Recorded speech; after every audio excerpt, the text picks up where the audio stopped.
Hace unos 2500 años, los pueblos mesoamericanos elaboraron la primera cerámica. Imaginemos que fue una pieza como esta. La cerámica es uno de los atributos de las sociedades sedentarias. Es decir, nuestros antepasados encontraron en aquel momento las condiciones para establecerse en estas tierras. Es ahí donde inicia la grandeza de México.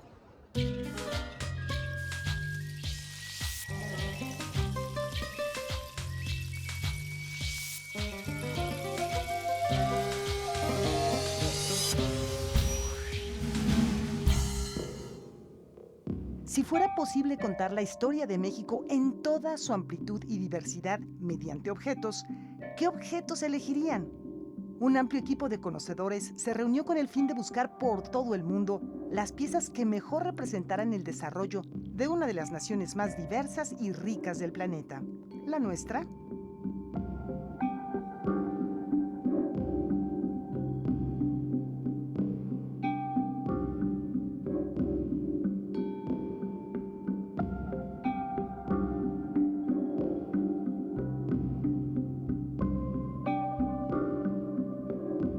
Así, más de 1500 bienes históricos y arqueológicos se reunieron en dos recintos, el Museo Nacional de Antropología y el edificio central de la Secretaría de Educación Pública. En este programa vamos a conocer las piezas que aloja el museo más visitado de México. ¿Quieren saber cuáles son los objetos que nos representan? Acompáñenme.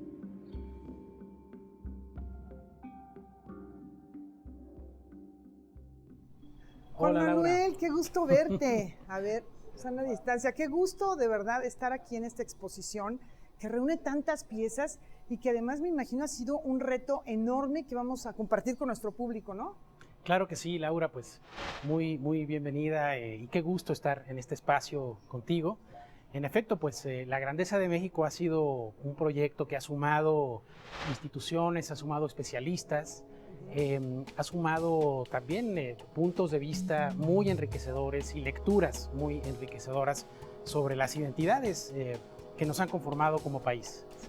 Reúne piezas de muchos siglos, muy diversas, hasta la época contemporánea, hasta tiempos muy recientes, ¿no? Sí, correcto. En realidad es un recorrido desde pues, la época prehispánica, desde el preclásico, desde las culturas madres, la cultura olmeca, hasta nuestro siglo XX y la plástica moderna también. Pues es justamente recorrer todo lo que somos los mexicanos y los procesos también, los procesos de resistencia, los procesos históricos que nos han dado identidad a los mexicanos.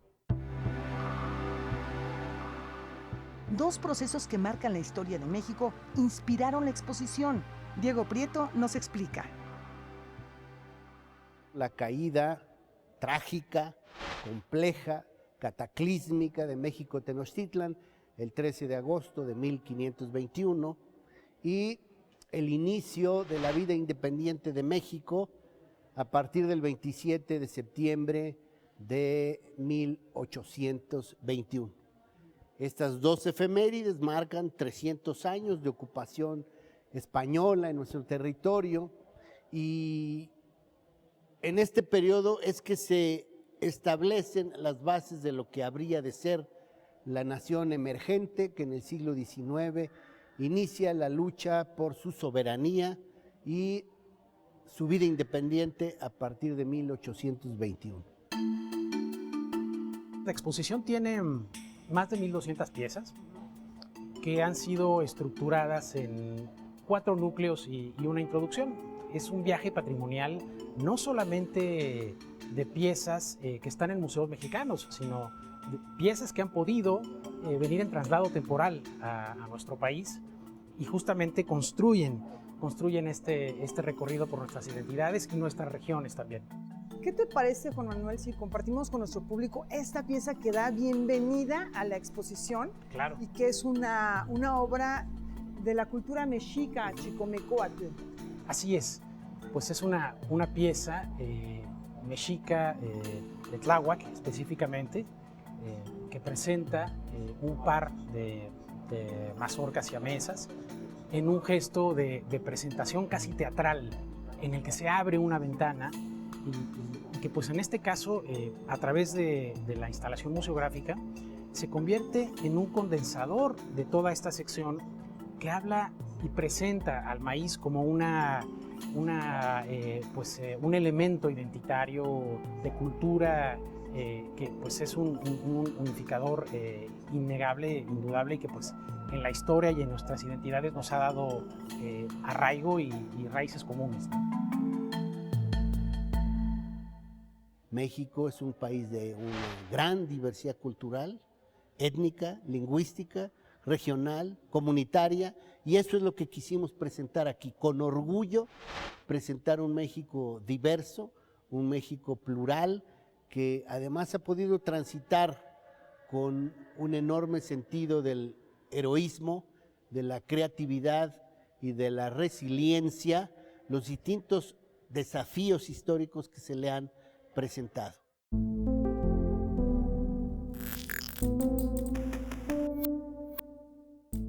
La grandeza de México también está en objetos que nos transportan miles de años antes de nuestra era.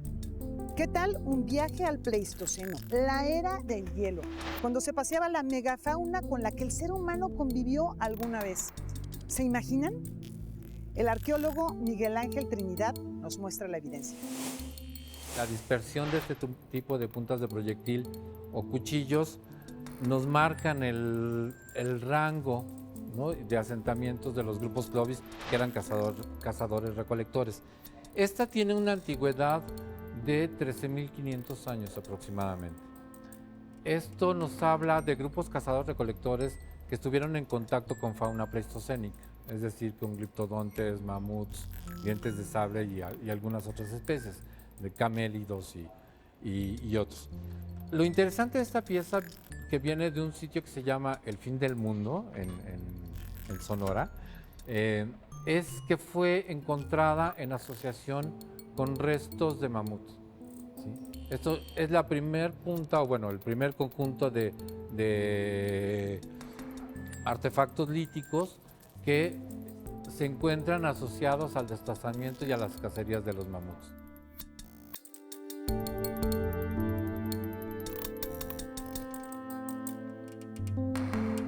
Me hablabas hace un momento del ciclo de la vida, de la naturaleza, de cómo ve el mundo prehispánico, el cosmos, y aquí vemos algunas piezas extraordinarias que además, vamos a comentarlo, dialogan con otras contemporáneas. Por ejemplo, esta señora de la falda de estrellas que también nos habla de la fecundidad, ¿no?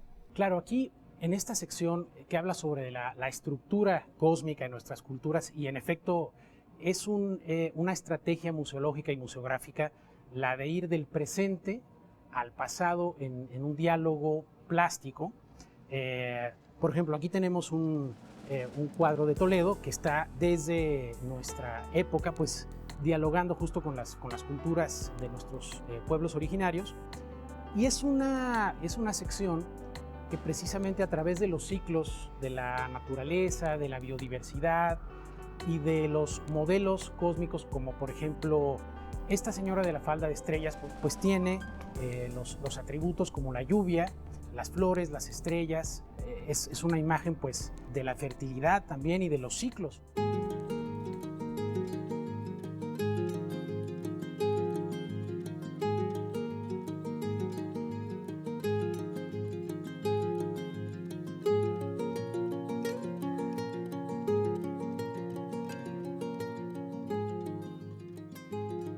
En este segmento hay una muestra de la biodiversidad que tenemos en México, que es un país megadiverso en flora, en fauna, y aquí flanqueados por la guerrera águila y el guerrero jaguar vemos a dos animales.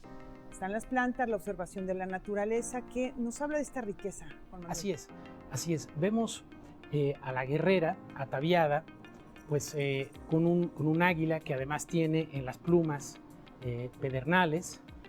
Vemos un tocado arriba con cráneos, una falda con cascabeles, y nuevamente vemos cómo pues el personaje está contenido dentro de una imagen pues de un animal sagrado, biodiverso, y también, por otro lado, el guerrero jaguar, ¿no? Que tiene un colibrí en su tocado y pues está cubierto y ataviado con la piel del jaguar, ambos en posición de guardia, de vigilancia. Y aquí pues en este núcleo justamente expresamos los procesos territoriales de movimiento. Por ejemplo, este bracero del dios Tezcatlipoca, un dios pues incitador, un dios es el espejo que humea, un poco se le considera la contraparte, lo opuesto a Quetzalcóatl, ¿no? En el sentido de su vocación incitadora a la guerra. Entonces, esta sección precisamente trata de expresar esos procesos poblacionales y territoriales a través precisamente de objetos rituales como este bracero.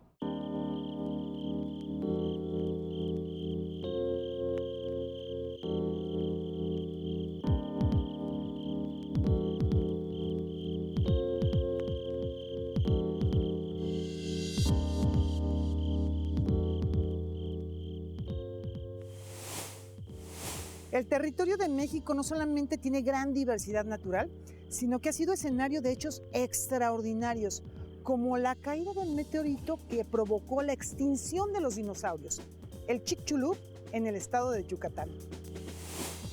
Mucho tiempo después, a mediados del siglo XVIII de nuestra era, otro meteorito, menos grande por fortuna, cayó en la región de Charcas, en San Luis Potosí. En 1867, durante su retirada de México, las tropas francesas lo llevaron a París para estudiarlo. Es una de las piezas en traslado temporal para la exposición. Francia es el país que ha contribuido con más ejemplares de sus colecciones para esta muestra. C'est une aventure humaine aussi, parce que c'est ces liens qui se sont noués, qui ont permis que ces choses adviennent. Et c'est la manière en fait dont nous essayons de décrire cette page nouvelle entre des relations entre le Mexique et la France et notre musée en particulier, faire en sorte de, ensemble, imaginer des projets pour le futur aussi.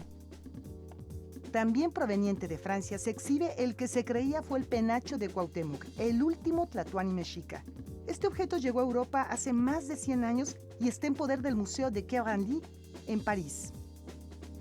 Notamment d'autres sculptures précolombiennes, mais aussi des tableaux en plume, tout un art de la plume qui est très important, qui est colonial, mais qui reste très important, avec la participation aussi d'un autre musée important pour les Amériques en France, qui est le musée d'une ville qui s'appelle Auch.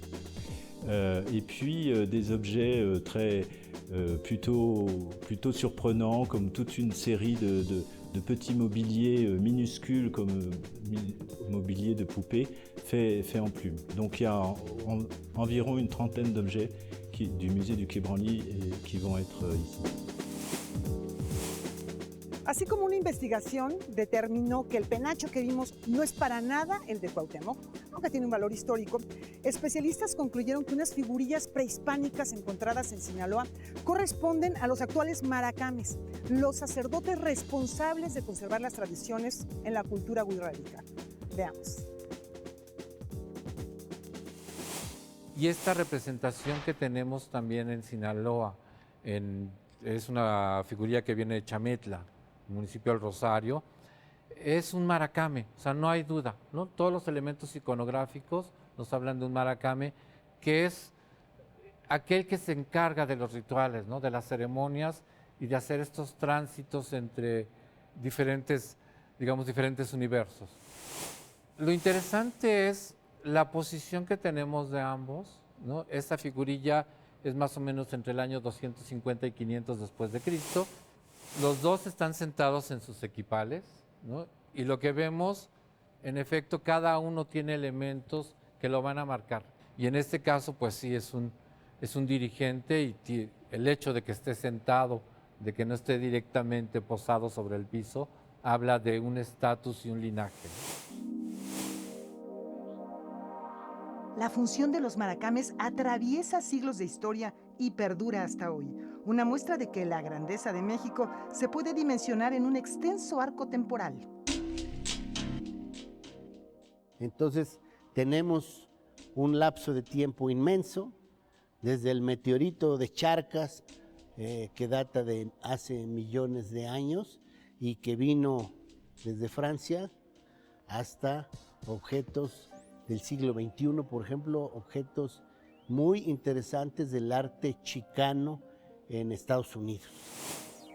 Soy muy mexicano, no tiene remedio. En donde he estado, lo que me alimenta es México. Rufino Tamayo. ¿Es posible representar al indígena contemporáneo en una pintura? ¿Cómo se recrean hoy rituales como la danza de los voladores?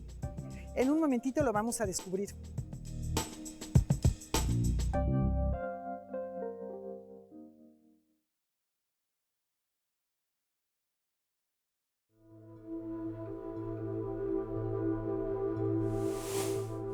México no se explica, en México se cree, con furia, con pasión, con desencanto. Así lo escribió Carlos Fuentes en La región más transparente. Si esto es cierto, la grandeza de México, más que una explicación, es un viaje por lo que ha sido, es y puede ser México, un país en el que hay que creer. ¿Continuamos esta exploración? Llegamos aquí a la sección de evangelización en la grandeza de México, que es pues justamente después de la conquista una etapa compleja de enseñanza de la fe católica, que fue un fenómeno orgánico, no digamos estático y el mismo en el territorio.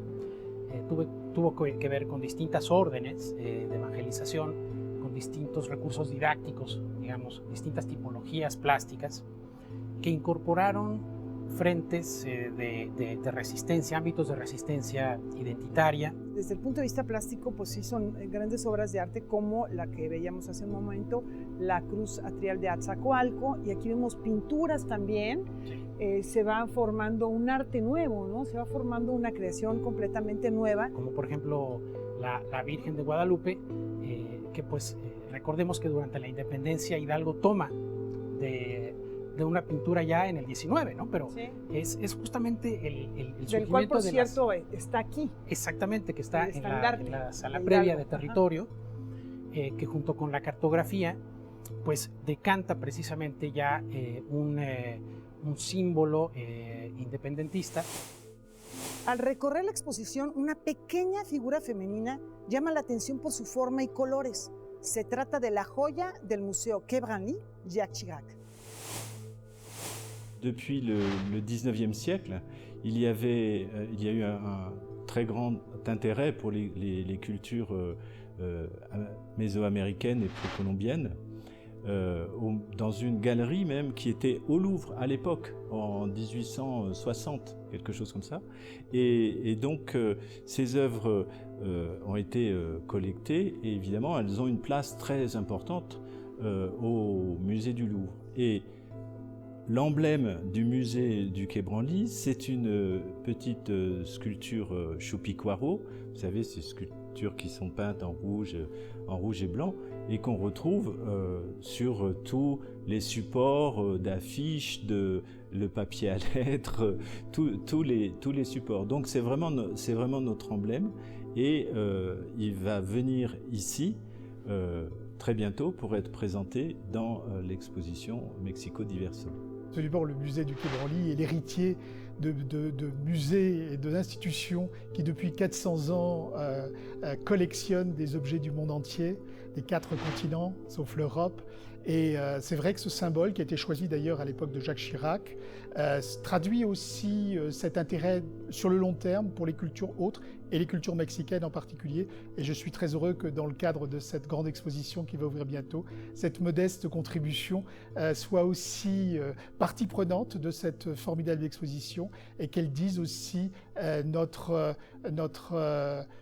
manière d'être avec vous dans cette exposition qui va ouvrir bientôt. Se caracteriza la cultura chupícuaro por estos diseños geométricos, ¿no? Con esos rojos tan vivos, pintura blanca, negra.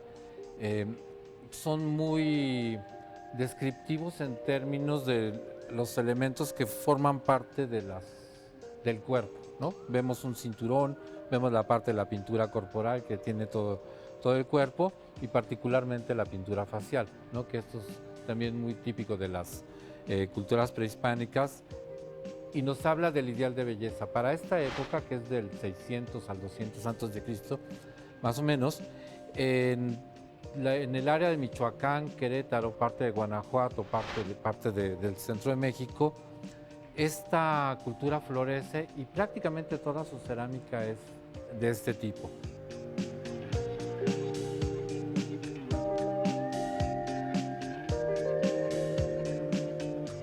Vamos con otra mujer, también protagonista de La Grandeza de México.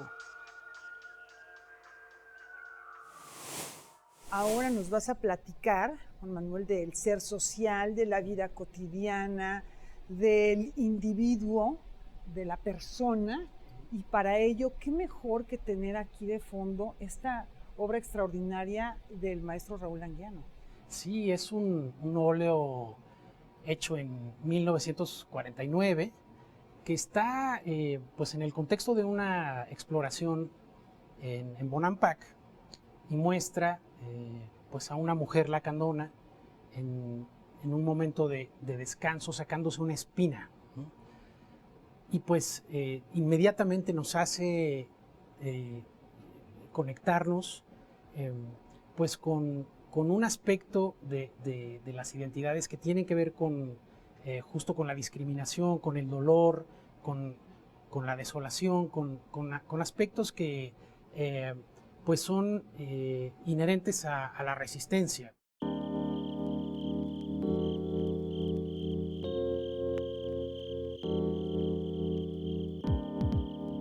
En el Museo Nacional de Antropología se pueden apreciar 380 piezas, de las cuales 334 son nacionales, 2 son repatriaciones y 44 se encuentran en traslado temporal provenientes de recintos que están en el extranjero.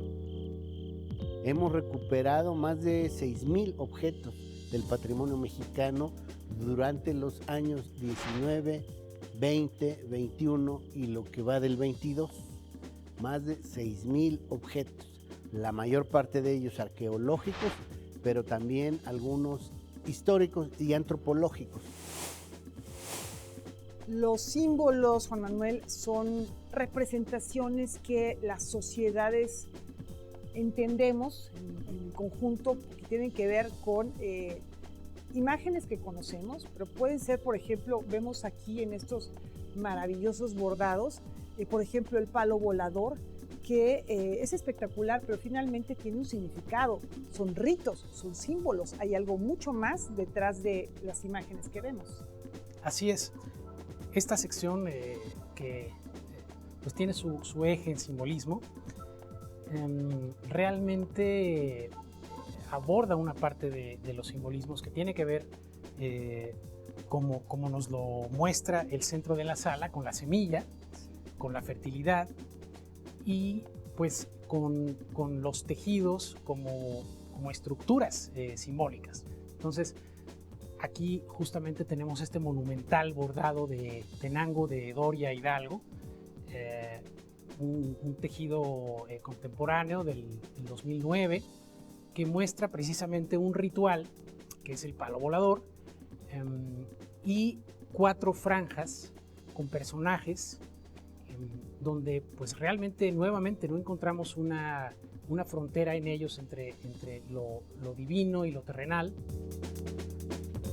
En ese umbral entre lo divino y lo terrenal, encontramos muchas representaciones de la manera en que nuestros antepasados se veían a sí mismos. La forma en que se retratan nos dice mucho de las civilizaciones. Uno de los valores es el contexto del lugar donde fueron hallados, ¿no? Destaco la que está en la parte posterior, que proviene de la ofrenda central del túnel que fue excavado por los teotihuacanos y que corre por debajo del templo de la serpiente emplumada. En este caso es una de las figuras, digamos, más importantes simbólicamente de Teotihuacán. Pero el estilo teotihuacano es muy particular.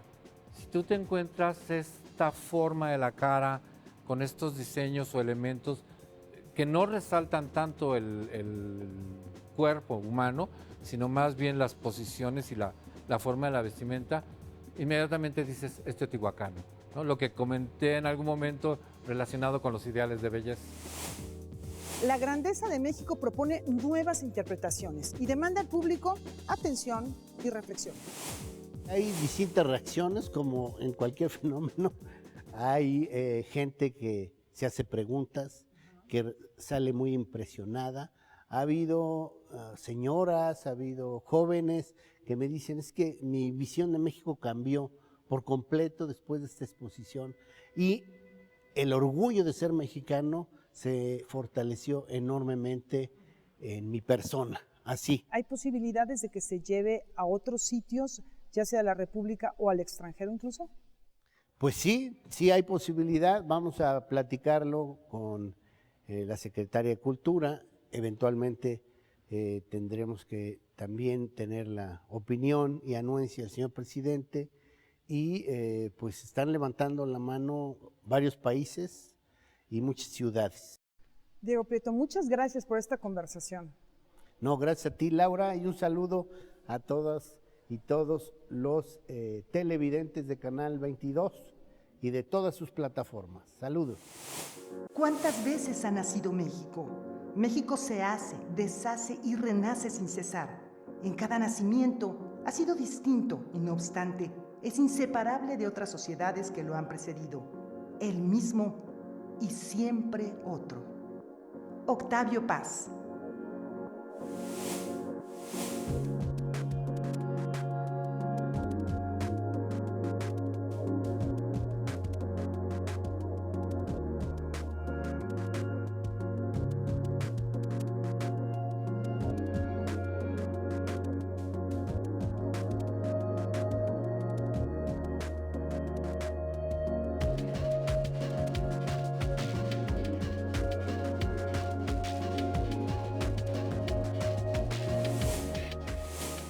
México, el país que nació en el corazón de la luna.